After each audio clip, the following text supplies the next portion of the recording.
Kapolrestabes Semarang, Kombes Pol M. Syahduti buka suara terkait anggotanya yang memeras sejoli Rp2,5 juta saat nongkrong di Semarang. Syahduti berjanji akan memproses pidana kedua anggotanya tersebut.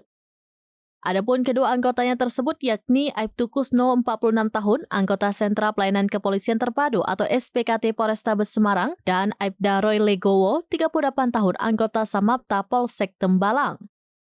Mereka memeras pasangan muda-mudi yang sedang asyik nongkrong di Jalan Telaga Mas, Kelurahan Kuningan, Semarang Utara, Kota Semarang pada Jumat 31 Januari malam.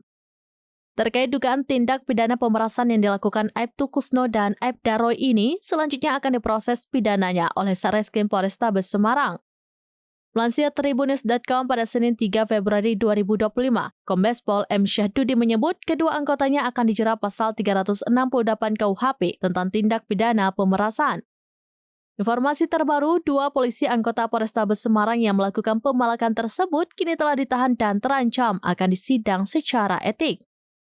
Kombes Pol M. Syahduti kepada Tribunnews pada Sabtu 1 Februari mengatakan kedua anggotanya telah dilakukan penempatan khusus atau PAKSUS atau penahanan selama 21 hari ke depan.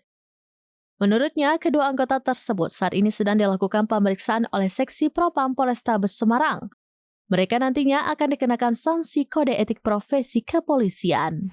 Ya, yang bersangkutan selain kita kenakan sanksi kode etik profesi Polri, juga ada potensi pelanggaran pidana di situ. Kita jerat dengan pasal pemerasan, pasal 38 KUHP dengan ancaman pidana 9 tahun. Berarti bisa terancam. Kalau kamu anggota enggak apa-apa, kasih dulu tuh. Tunjuk. Ini loh Pak, nama. Ya makanya dibuka dulu. Anggota Pak, ini bukan. Download Tribun X sekarang. Menghadirkan lokal menjadi Indonesia.